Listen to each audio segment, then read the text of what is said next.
We did not make it the first year. We missed it by about 10 minutes. Oh. And it was literally, the computer kept crashing, and we tried doing something different by shooting in 24 frames, and the computer was not able to handle that, and we did test after test before, passed all the tests until the day of. You know, we always go back and replay that in our mind.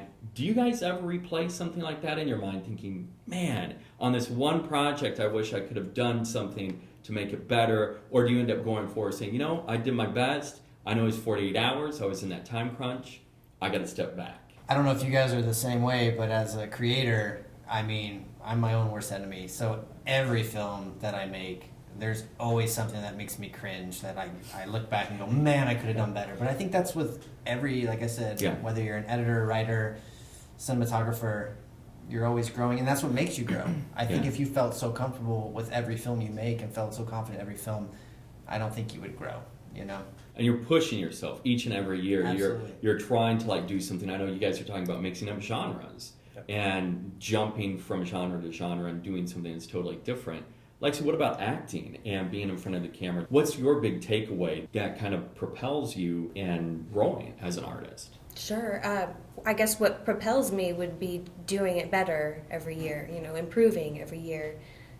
As an actress, seeing myself on film is not, I do not enjoy that. It's a cringeworthy experience for me. I do not like it. But, you know, you have to put yourself out there and be vulnerable if you want to grow. And there's a lot of value in that. So I love it, even though it's so cringeworthy. And there's probably countless, you know, young filmmakers out there that are not, you know, confident enough to even try SATO48 because they think, oh, I don't want anyone to see my work. Like, couldn't possibly compete with those people. But I mean, you just have to put yourself out. But can't you say we all came at that spot at Oh, one yeah. point in our lives? Oh, yeah. You know what I Absolutely. mean? Oh, yeah. Yeah.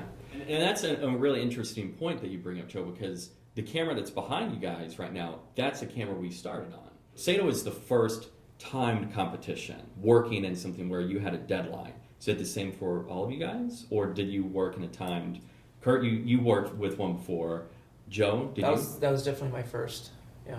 Chris? Yeah, SATO's my first. I mean, I worked for a marketing company doing video production. I mean, but it's like a film festival with timeline. No, yeah. Paul? It definitely helps doing SATO48 every year, kind of like that. It sharpens your skills for sure for the professional world. So I recommend it to anybody who's willing to, you know, dive into the video production world. SATO was your first timed film competition as well? Yeah.